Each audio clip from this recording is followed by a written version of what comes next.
you can generally get a virtual tour of how many offers are people having to place to get the home that they want. LeBron James. So maybe you're thinking about moving to the Las Vegas area.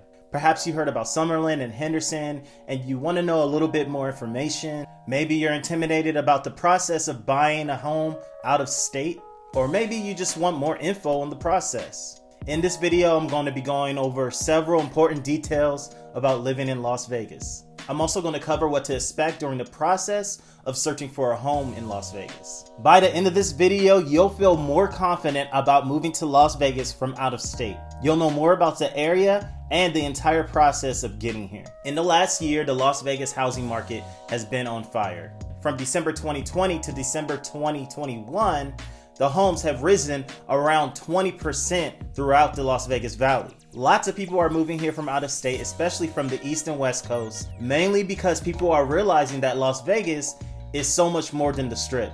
Las Vegas is an amazing place to live. My name is Omar Willis and I'm a licensed realtor in the Las Vegas area. I know the process of moving here from out of state, both as a buyer myself, but also as a person who helps buyers regularly move here from out of state. My goal with these videos is to keep you up to date on the housing market, and particularly the Las Vegas housing market, so that way you can make the most informed decisions possible. If that interests you and you want to be notified when I post new videos, hit the subscribe button and make sure the notification bell's on. That way you're alerted anytime I post a new video. Let's start by looking at the city layout. We have the city of North Las Vegas here, and we can see in the southeast part of town, southeast part of the valley, we have Henderson. The furthest west is Summerlin. The Summerlin area borders the western part of the Las Vegas Valley right before you hit the mountains. And for reference, here is UNLV. This is where the airport is. This area here is the Strip area. Is actually not officially part of Las Vegas city proper. It's in an area called Paradise, which is an unincorporated part of Clark County. Here's the downtown area. Some people know it as Old Vegas. And as you can see, Summerlin being kind of far from the Strip and other parts of the Las Vegas Valley, you can get a feel for the fact that you have to cross town to get to certain parts of the city. But there are so many areas of the city that are desirable to live in, and really you will want to pick the one that most suits your lifestyle.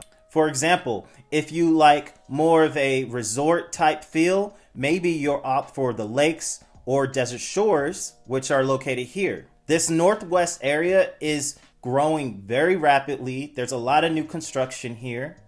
Centennial is located up here. And the thing that you need to know about the Las Vegas Valley is that so many of the areas are self-sufficient, meaning that a lot of people can work, live, and play in certain areas and never have to leave those areas. In addition to videos like this, I have drive videos on this channel where you can see some of the main streets and some of the areas like Summerlin and Henderson. After this video, you can feel free to check out those so you can get a better feel for those places. Especially if you've never been, you'll get a chance to see what it looks like. If you work with a realtor, they can set you up with access to the MLS, which will give you up-to-date info on the homes available in the Las Vegas housing market. This is important because since the homes are turning over very fast, you want to keep up-to-date info, and Zillow, Redfin, places like that often have a lag between things that are picked up off the market and things that are available. If you want to see homes in person, the first thing you need to know is that you will need to be pre-qualified by a lender. Getting a pre-approval letter or having proof of funds is necessary to see homes in the Las Vegas market, not just because of competition, but also because people are a little bit more leery. Sellers are a little bit more leery about letting people into their property with the current global situation that's taking place. I will place the contact info of the lender that I like to work with below.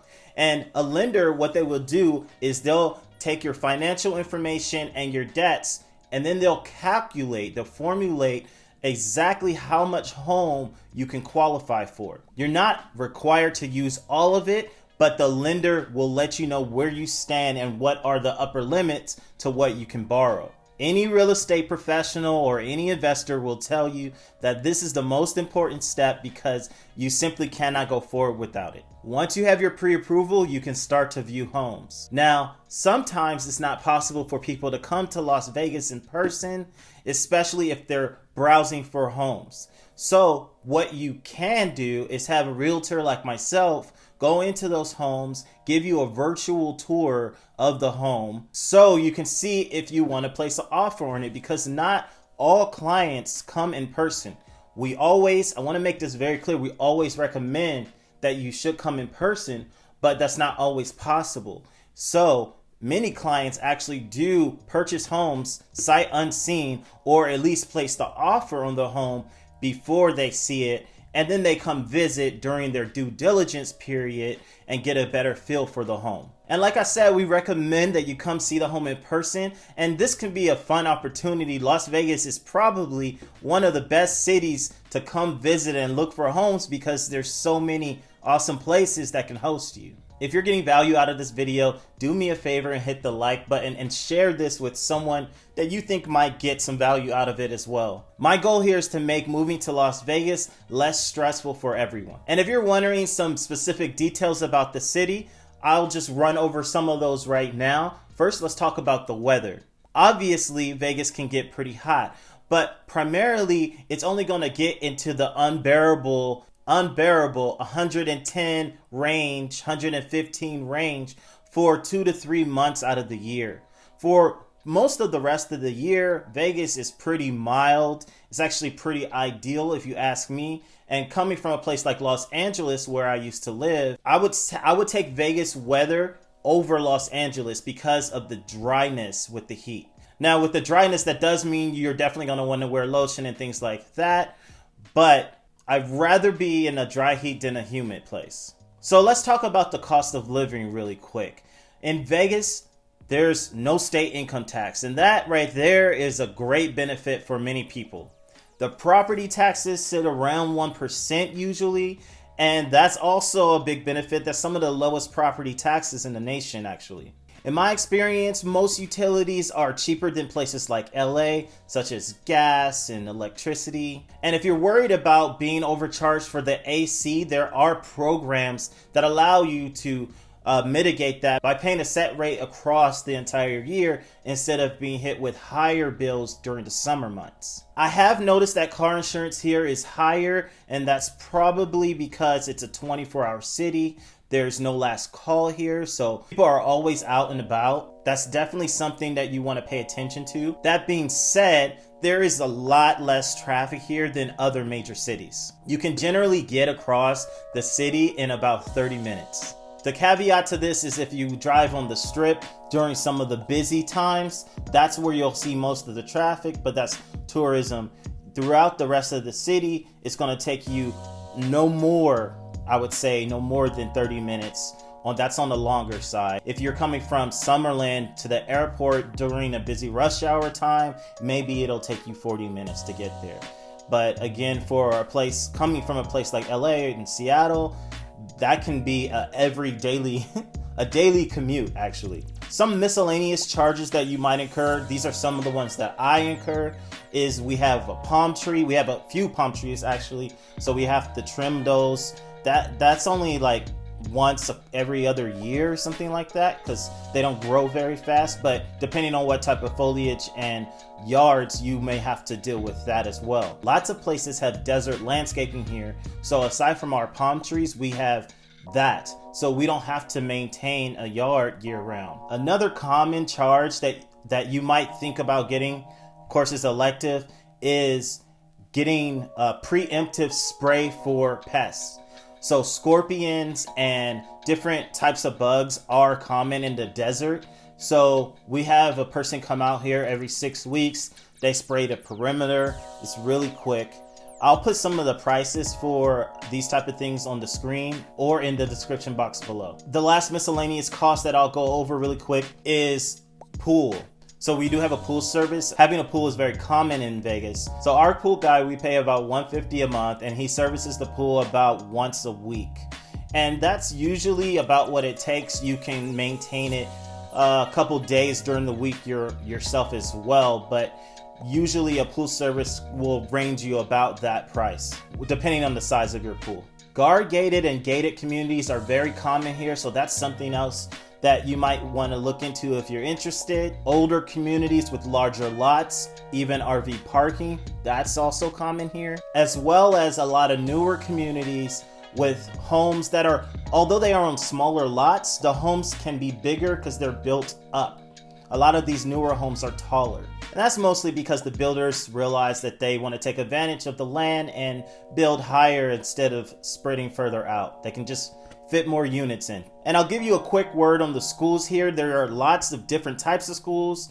There's private, public, performing arts schools, specialty schools, and sometimes the Las Vegas schools get a bad rap. But from what I heard, the schools are good here, and I'll just post a couple pictures so you can actually see the facilities. The facilities of these schools are so amazing. Some of them look like community college campuses. And I know I'm not the only one who thinks this. In fact, LeBron James and the Lakers actually host a training camp for their team in one of the local schools here, a public school. So if the facilities at the public schools are good enough for the Lakers NBA team to practice in during the off season, it might be something that you may want to look into.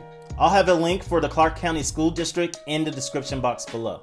And while we're talking about sports, let me just say we have a lot of sports teams and a lot of opportunities to go outside and participate in some outdoor activities as well. We have pro football, women's basketball, NASCAR, rodeo, lots of golf courses, professional hockey, semi-pro baseball. We have all the UNLV teams, and we have things that you can get involved in, such as hiking and skiing.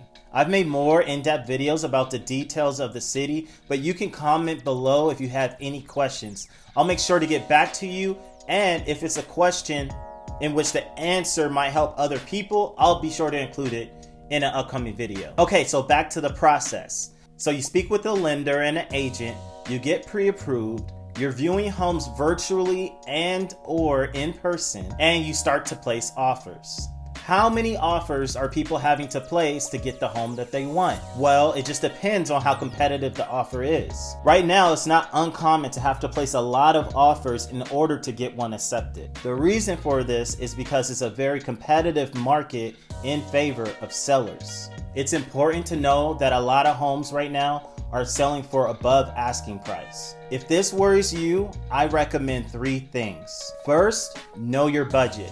Talking to a lender isn't enough. You need to itemize your expenses, your monthly expenses, and you need to come up with a number for mortgage and associated fees that is comfortable for you. Make sure you know your negotiables and your non-negotiables. Second, think about the alternative. If you're hoping to wait until the housing market is a little easier to get into, then you're hoping that things like raising interest rates and possible foreclosures or new homes being built, you're hoping that those things will help ease the housing market in favor of buyers. Well, you have to remember that the population of Las Vegas has been steadily growing. And with the influx of people coming here from places like California, do you really want to hope that that demand is going to be met? I personally wouldn't bet on it. The third thing to think about is that during the home buying process, there are several points where if you have an offer accepted, you can back out if at that point certain things are not met. These points are called contingencies, and working with myself or a different real estate agent, they will help guide you through those contingencies, and you'll know ahead of time when they're coming up and what to expect. To get fully confident about your knowledge of Las Vegas, you should get more info on the areas that I get contacted about the most. I'll put those videos for you here.